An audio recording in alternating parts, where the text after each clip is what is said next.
আজ কত বছর হতে চললো, এখনো একটা সন্তানের মুখ যে আমি দেখতে পেলাম না। তুমি বরং আমাকে একটা সন্তান দত্তক এনে দাও। তাকে আমি কোলেপিঠে করে মানুষ করব। তার মুখের দিকে তাকিয়ে নিজের কষ্ট ভুলে থাকার চেষ্টা করব। আর কটা দিন দেখি, তারপর একটা সিদ্ধান্ত নেওয়া যাবে। তুমি এত ধৈর্যহারা হয়ে পড়ো না। আল্লাহর কাছে সঠিকভাবে চাইলে তিনি নিশ্চয়ই আমাদের চাওয়া পূরণ করবেন।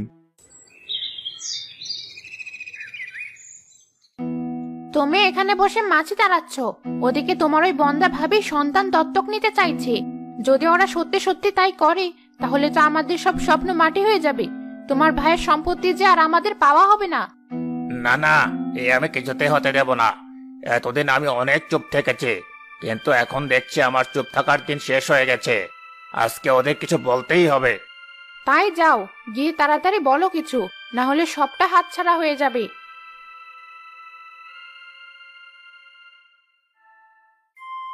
আর দেখা দেখি করো না, বুঝলে? তোমাদের সন্তান হবে না, তার চেয়ে ভালো আমার মেয়েকে তোমরা নিজের মেয়ে ভাবতে শুরু করো। আর ভাবি, তোমাকে বলছি, দত্তক নেওয়ার বুদ্ধি ভাইয়ের মাথায় একদম ঢোকাবে না। আমাদের পরিবারে অন্য কেউ এসে জায়গা করে নেবে, সেটা আমি কিছুতেই মেনে নেব না। আরে বাবা, আমার একটা মেয়ে আছে তো, তাহলে তোমাদের আর সন্তানের দরকার কি? তুমি এসব কি কথা বলছো? তোমার মেয়ে আছে, তাই বলে আমাদের দরকার নেই? আর নিজেদের না হলে দত্তক নিলে তোমার কি সমস্যা? আমাদের সন্তানকে তো আর তোমার লালন পালন করতে হবে না। হোক না হোক, সেটা তোমাকে বুঝতে হবে না ভাবি। ভাই দেখো, তোমার পরে বিয়ে করেও আমার মেয়ে হয়ে গেল, কিন্তু তোমার এখনো কোনো সন্তান হলো না। তাই বলছি, এবার অন্তত তোমার সম্পত্তি যা আছে আমার নামে লিখে দাও। তোর কি মাথা খারাপ হয়েছে, নাকি নিজের লজ্জা শরম সব মাটিতে মিশিয়ে দিয়েছিস? আমার কাছে এভাবে সম্পত্তি চাইতে তোর লজ্জা করছে না? আমার সম্পত্তির উপর তোর লোভ সেটা আমি জানি, কিন্তু তাই বলে মুখের উপর এভাবে বলতে এতটুকু লজ্জা করা উচিত তোর? আমারও তো লজ্জা দিয়ে কাজ নেই। আমার সন্তান আছে, তোমাদের কোনো সন্তান নেই। লজ্জা তোমাদের করা উচিত। দেখো ভাই, ভালো ভালোই বলছি, তোমার সম্পত্তি আমার নামে লিখে দাও। সোজা কথায় তুমি রাজি না হলে আমি অন্য পথ দেখব। তোকে আবার নিজের ভাই ভাবতে লজ্জা করে? যা পারিস তুই করিস। আমি ঠিকই তোকে আমার সম্পত্তি দিয়ে যেতাম, কিন্তু এই মুহূর্তে আমি সিদ্ধান্ত নিলাম, আমার কোনো সন্তান না হলে এতিমখানার নামে আমি আমার সম্পত্তি দিয়ে যাব। তবুও তোর মতো অমানুষকে নয়। শুনেছ তোমার ভাইয়ের কথা? আমি আগেই তোমাকে বলেছিলাম, ওরা শুধু তোমাকে মুখেই ভালোবাসে। চলো এখান থেকে।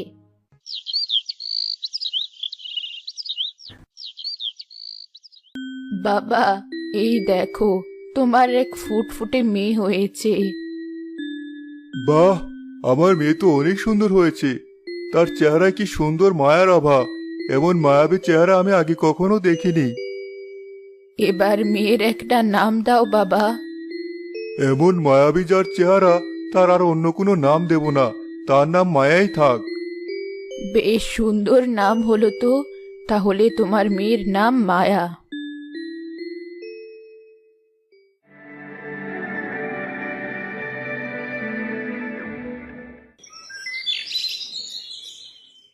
মায়া, ঘরে কি করছিস মা? বাইরে যা, মাঠে কত বাচ্চারা খেলা করছে, ওদের সাথে গিয়ে খেলা কর। না বাবা, আমি ঘরে পুতুল খেলবো। এই দেখো বাবা, আমি পুতুলের জন্য কত সুন্দর সুন্দর জামা বানিয়েছি। দেখেছো, এই বয়সে আমার মেয়ের হাতের সেলাই কত সুন্দর হয়। হ্যাঁ, তাই তো দেখছি। আর কিছুদিন গেলে ওকে একটা সেলাই মেশিন কিনে দেব। তখন পুতুলের জন্য আরো ভালো ভালো জামা বানাতে পারবে।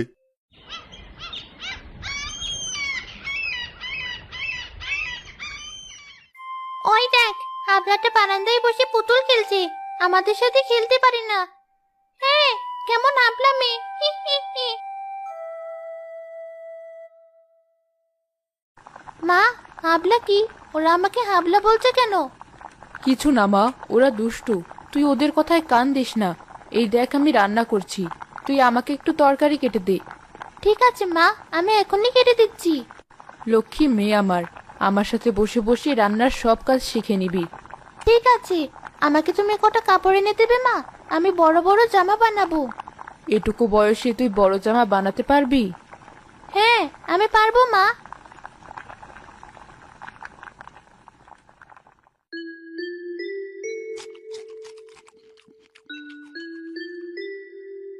আরে বাহ, আজকে তরকারি তো খুব মজা হয়েছে। মেয়ে রান্না করেছে বলে খুব সুনাম করছো তাই না? মায়া রান্না করেছে? আমি তো সেটা জানি না। আসলে রান্না ভালো লাগছে বলেই বলছিলাম। মা দেখো, বড় জামা বানিয়ে ফেলেছি। বাহ, খুব সুন্দর হয়েছে মা। তোর হাতের কাজের জবাব নেই। হাতের কাজের জবাব থাকে বাবা? আরে, তোর বাবা বলছে তোর কাজ খুব সুন্দর হয়। ও আচ্ছা, আমি আসছি, আর একটু কাজ বাকি আছে। মেয়েটাকে নিয়ে কি করব? যত বড় হচ্ছে ওর হাতের কাজ তো ভালো হচ্ছে, কিন্তু বুদ্ধি হচ্ছে না কেন? ও এত সরল সোজা কেন? কোনো চালাকি বুঝতে পারে না। তুমি ওসব নিয়ে চিন্তা করো না। আর একটু বড় হলে দেখবে সব ঠিক হয়ে গেছে। স্কুল কলেজে যখন সবার সাথে মিশবে তখন ধীরে ধীরে সব শিখে যাবে। তাই যেন হয়।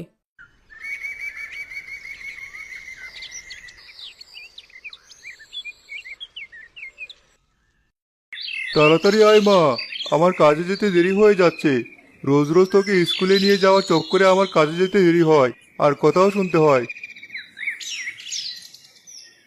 মাহিমার তুই তো সমবয়সী। দেখ, ও কি সুন্দর প্রতিদিন একাই স্কুলে যায়। তুইও তো যেতে পারিস।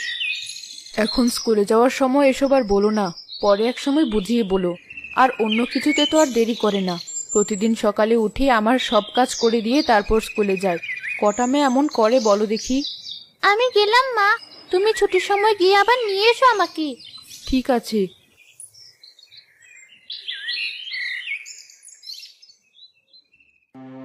সৃষ্টিকর্তা, তোমার কাছে এত চাওয়ার পর একটা মাত্র সন্তান তুমি আমাকে দিয়েছো, তবুও তাকে এমন করে বানিয়েছো কেন? এত বড় হয়ে গেছে, তবুও তার এত ভয়। এই দুনিয়ার কোনো কিছু বোঝে না সে।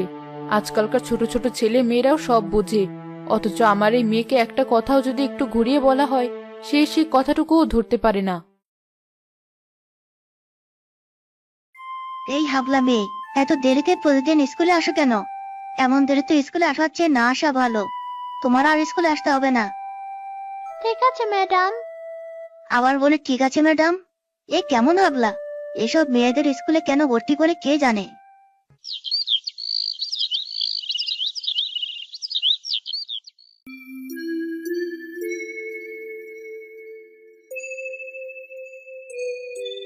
তুই এখনো রেডি হচ্ছিস না কেন? আজও তোর বাবাকে দেরি করাবি? আমি স্কুলে যাব না মা। কিন্তু কেন? ম্যাডাম বলেছেন আমাকে স্কুলে না যেতে, তাই আর যাব না। সে কি? ম্যাডামের তো এমন কিছু বলার কথা নয়। আচ্ছা, আমি আজ তোকে স্কুলে নিয়ে যাব।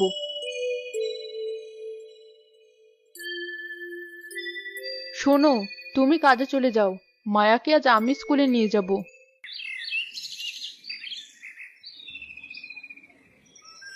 এবার বল, কোন ম্যাডাম ওই কথা বলেছেন? ওই তো, ওই ম্যাডাম। আপনি আমার মেয়েকে স্কুলে আসতে মানা করেছেন? না আপা, আমি সেভাবে কিছু বলিনি। আসলে মায়া রোজ দেরি করে আসে বলে আমি একটু রাগ করে বলেছি এমন দেরি করে আসলে স্কুলে আসার দরকার নেই। আমিও সেটাই ভাবছিলাম, কিন্তু ও এমন কথা বোঝে না। সহজ যে কথাটা, সেটাই ও বুঝেছে। আসলে আমার মেয়েটা অন্যরকম। দুনিয়ার প্যাচ সে বোঝে না। আমার কষ্ট হয় বলে রোজ সে সকালে সব কাজ শেষ করে তারপর স্কুলে আসে। আমরাও মানা করি ওকে, কিন্তু সে কথাও বোঝে না। ও যেটা বোঝে সেটাই করে। ঠিক আছে, ওকে আর এমন কিছু বলবো না।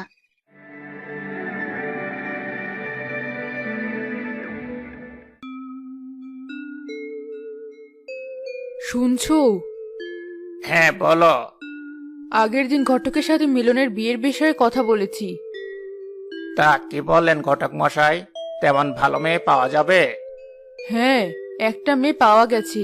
সে দেখতে যেমন সুন্দরী মায়াবী, তেমনই নাকি তার হাতের কাজ। আর সবচেয়ে অবাক করা বিষয় হলো, আজকালকার মেয়েদের মতো সে নাকি চতুর নয়। একেবারে সরল এক মেয়ে। এমনকি তাকে কোনো কথা যদি একটু ঘুরিয়ে পেঁচিয়ে বলা হয়, সেটাও নাকি সে বুঝতে পারে না। এতটাই সরল সেই মেয়ে। বলো কি, এ যুগে এমন সরল মেয়ে পাওয়া যায়? আমার কিন্তু বিশ্বাস হচ্ছে না। মনে হচ্ছে বানানো কোনো গল্প। তাহলে আর দেরি কেন? তাড়াতাড়ি কথা পাকা করে ফেলো। ঠিক আছে, আমি তাহলে ঘটকের সাথে কথা বলে দেখছি কি করা যায়। ভাই, তোমার মেয়ের জন্য একটা বিয়ের সম্বন্ধ আছে। তারা পাকা কথা বলতে চেয়েছিলেন, কিন্তু তুমি মেয়েকে বিয়ে দেবে কিনা সেটাই তো জানি না আমি। ভালো করেছেন। আসলে আমরা মায়ার বিয়ে নিয়ে এখনো তেমন কিছু ভাবিনি। আসলে ছেলে সরকারি চাকরি করে, পাশের গায়ে বাড়ি তাদের। আগেকার জমিদার পরিবার, এখন জমিদারি নেই, কিন্তু পরিবারের অবস্থা এখনো খুব ভালো। গায়ের লোকজন এখনো তাদের জমিদার হিসেবে মান্য করে। আমার গিন্নির সাথে একবার কথা বলি, তারপর আপনাকে জানাবো। বেশ, আপনি তাহলে কথা বলে আমাকে নিশ্চয়ই খবর পাঠাবেন। আমি তাহলে এবার আসি। আমাদের বাড়িতে ঘটক কেন? মায়ার বিয়ের কথা বলতে এসেছিলেন। তা তুমি কি বললে? পরে জানাবো বলেছি। কি করি বলো তো? ছেলেরা নাকি জমিদার বংশ, আবার ছেলেও সরকারি চাকরি করে। কি করব কিছু বুঝতে পারছি না। এদিকে আমাদের বয়স বাড়ছে, শরীরে আগের মতো জোর নেই, আর আমরা ছাড়া ওর মাথার উপরে যার কেউ নেই। তোমার আমার কিছু হলে ওকে কে দেখবে? এক আছে আমার ভাই, সে ওকে দেখবে কি? যা আছে তা আত্মসাৎ করে দেওয়ার ধান্দায় থাকবে। তুমি হ্যাঁ বলে দাও। অনেকদিন তো হলো, মেয়েরা মারার বুদ্ধি হলো না। এবার সংসারে গিয়ে যদি ওর বুদ্ধি হয়। বেশ, তবে তাই করি। এমন ভালো সম্বন্ধ আর পাবো বলেও মনে হয় না।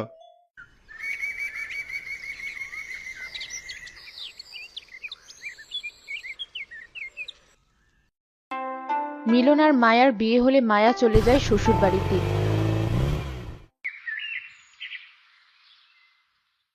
সে তো বিয়ে করে চলে গেল, তাও আবার এত ভালো বাড়িতে। আমাদের মেয়ের তো এখনো বিয়ে দিতে পারলাম না। আমাদের কি হবে? মেয়ের বিয়েও দিতে পারছি না, আবার তোমার ভাইয়ের সম্পত্তিও পাচ্ছি না। এত অস্থির হও কেন বলো তো? আরে বাবা, এখনই তো সুযোগ আমাদের। আর কটা দিন যেতে দাও, ইনিয়ে বিনিয়ে আদায় করে নেব। বলবো তোর মেয়ের তো লাগবে না, সে জমিদার বাড়ির বউ।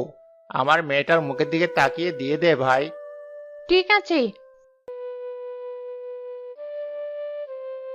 অবুঝ মেয়েটা আমার অন্যের বাড়ি চলে গেল, সেখানে গিয়ে কি করছে কে জানে। এত চিন্তা করো না, সেখানে আরো অনেক মানুষ আছে, তারা দেখে রাখবে ওকে। সবাই জানে মায়া সহজ সরল, ও কিছু বোঝে না। তাই বলছি তুমি এত চিন্তা করো না।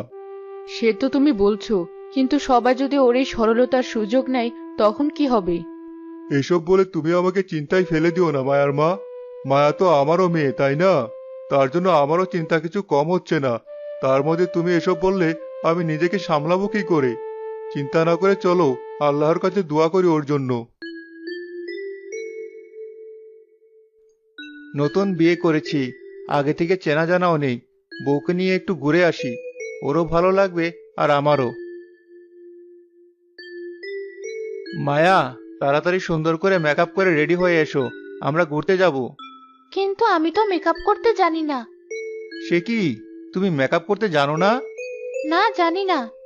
তবে বিয়ের দিন যে সেজেছিলে। সে তো পাড়ার মেয়েরা সাজিয়ে দিয়েছিল। ঠিক আছে, না পারলে আমি তাহলে আমার বন্ধুদের বাসায় ডাকি, সবাই মিলে আড্ডা দেওয়া যাবে। তুমি খাবারের ব্যবস্থা করো। ঠিক আছে।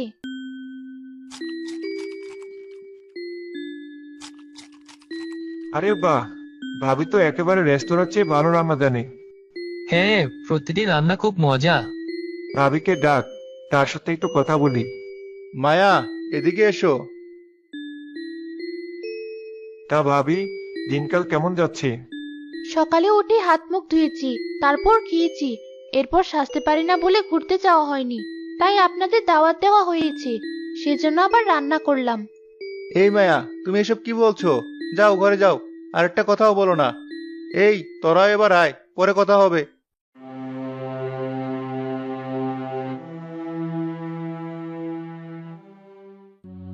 কি হলো?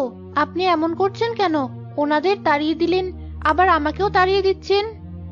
এই একদম চুপ। তোমার সাথে আরেকটা কথা আমি বলতে চাই না। পাগল হাবলা একটা। মা, বাবা, এদিকে এসো। কি হয়েছে বাবা, এমন করছিস কেন?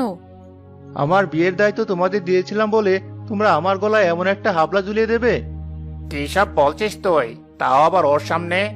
হ্যাঁ, ওর সামনেই বলবো। সব দোষ আসলে আমার। তোমাদের ভরসা করেছি আমি। এই মেয়ে সাজতে জানে না, কারোর সাথে কিভাবে কথা বলতে হয় জানে না, শুধু জানে রান্না করতে। আরে সে তো কাজের জিও জানে। শোনো, এই মুহূর্তে যদি ওকে তোমরা ওই বাড়িতে নিয়ে রেখে না আসো, তবে আমি এই বাড়ি থেকে চিরদিনের জন্য চলে যাব। এসব কথা বলিস না বাবা, আমাদের ভুল হয়েছে, তুই যা বলবি তাই হবে। কি বলছো তুমি এসব? ও পাগল হয়ে গেছে বলে কি তুমিও পাগল হয়েছো নাকি? কি করে ওকে নিয়ে রেখে আসবে? শোনো, আগে ছেলে দরকার, ওর বাবা মাকে বলবো ছেলের ছোঁয়াচে রোগ হয়েছে তাই রেখে যাচ্ছি, পরে নিয়ে যাব, তখন ছেলের মন ঘুরলে নিয়ে আসবো, আর আমার বিশ্বাস ওর মন ঘুরবে, তবে এখন আর ওকে রাগিও না।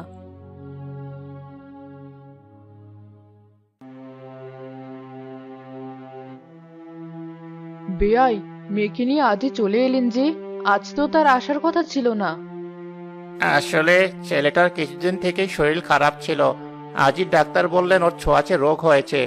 মায়া ঘরের বউ, রোগ তাড়াতাড়ি ছড়াতে পারে, তাই রেখে যাচ্ছি, পরে খোকা এসে নিয়ে যাবে। সে তো না হয় ঠিক আছে, কিন্তু আপনি চললেন কোথায়? আসুন, বসুন দেখি। না না, আজ আর না, মায়া আমাকে দিতে এসেছিলাম, কিন্তু বসার মতো সময় এখন নেই, পরে এসে বসবো। মায়া, জামাইয়ের কি এমন ছোঁয়াচে রোগ হয়েছে? তারা তো সবাই আছেন বাড়িতে, তা তোকে রেখে গেলেন কেন? কি রে, চুপ করে আছিস যে? ও, ওই বিষয়ে কিছুই বুঝিসনি তাই তো? আচ্ছা, তোকেও তো বুঝতেও হবে না, এবার যা, গিয়ে হাত মুখ ধুয়ে নে।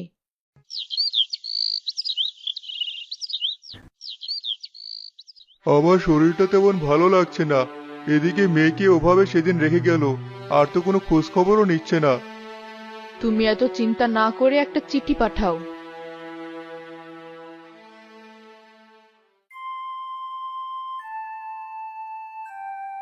মায়ার বাবা মা চিঠি দিয়েছেন, কি লিখবো বল? লিখে দাও, ওকে আর এই বাড়িতে ফেরানো হবে না। মোহরানা আর কাবিন বাবদ যা টাকা পাবে তা সময় মতো পৌঁছে দেওয়া হবে। তারা চাইলে মেয়েকে অন্য কোথাও বিয়ে দিতে পারেন।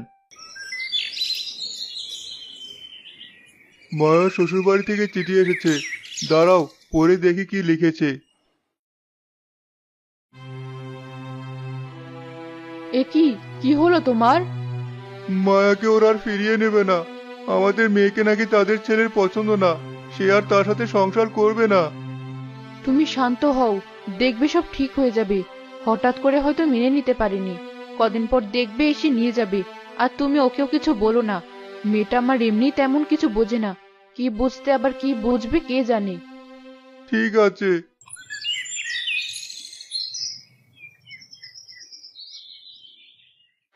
তুমি এখনো ঘুম থেকে উঠছো না কেন? কি হয়েছে তোমার? এ কি, কথা বলছো না কেন? মা, তুমি এমন করছো কেন? কি হয়েছে বাবার? মায়া, তোর বাবা যে আর নেই মায়া, তোর বাবা আমাদের ছেড়ে চলে গেছে। চলে গেছে? বাবা তো এখানেই আছে মা। হতবাগী, তোর বাবা মারা গেছে, পরপারে চলে গেছে সে। মা, তুমি এসব কি বলছো? বাবা, তুমি আমাকে ছেড়ে চলে যেতে পারো না।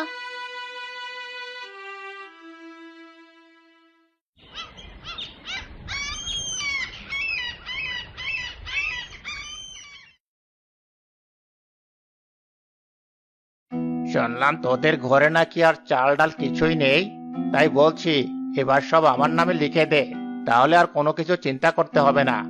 আর তোকে কোনো এক বড় লোক বুড়ো দেখে বিয়ে দিয়ে দেব। আমি তেমন কিছু বুঝি না, তবে তোমার কোনো কথা শোনার মতো বোকামি আমি করব না কাকা, তাই বারবার এসে আমাদের বিরক্ত করো না। মেয়েটা হঠাৎ কেমন পাথর হয়ে গেছে, ওর বাবা চলে যাওয়ার পর কেমন বদলে গেছে ও।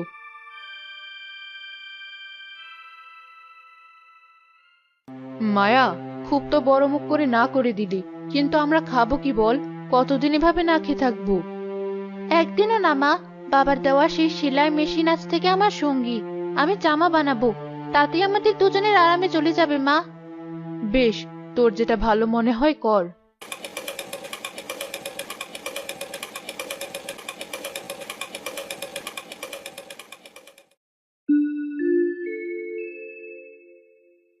মায়া, কয়েকদিন হলো আমার দোকানের কাস্টমার কমে যাচ্ছিল, পরে জানতে পারলাম তুমি কাজ করছো। তোমার কাজ দেখে আমি নিজে অবাক হয়ে গেছি, এত নিখুঁত তোমার কাজ। তোমার কিছু কাজ আমি আমার এক ডিজাইনারকে দেখিয়েছি, সে ভীষণ পছন্দ করেছে। তুমি চাইলে বেশি টাকা নিয়ে সেই কোম্পানি কাজ করতে পারো। এতে আপনার লাভ কি? আপনি আমাকে খোঁজ দিচ্ছেন কেন? এতে তোমার যেমন লাভ হবে আমারও। তুমি কোম্পানির বেশি টাকা পাবে, আমি গ্রামের কাজগুলো করব। আর তোমার নাম হওয়া মানে তো গ্রামেরও নাম হওয়া। বেশ, আমি করব। আপনি তাদের সাথে কথা বলুন।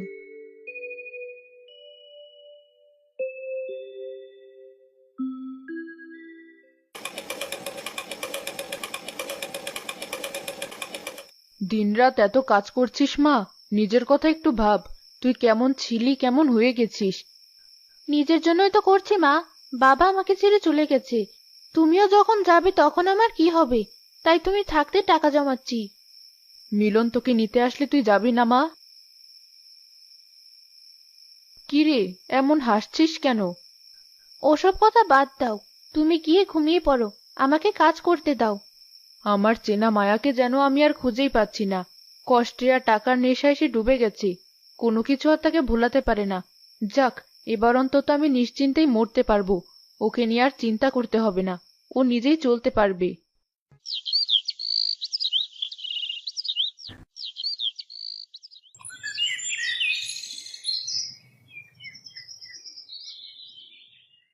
মা, তুমিও আমাকে ছেড়ে চলে গেলে?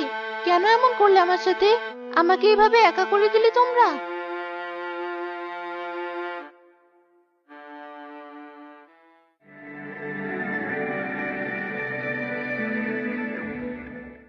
বুড়ি দাদি, আর কতকালই ভাঙা সেলাই মেশিন দিয়ে কাজ করবে? একে তুমি বুড়ি মানুষ, তার উপরই ভাঙা মেশিন। এবারে কাজ ছেড়ে এতদিন যা জমিয়েছো তাই খাও। এটা আমার বাবার দেওয়া, তুই এসব বুঝবি না। যতদিন বেঁচে থাকবো এই সেলাই মেশিনে কাজ করেই বেঁচে থাকবো।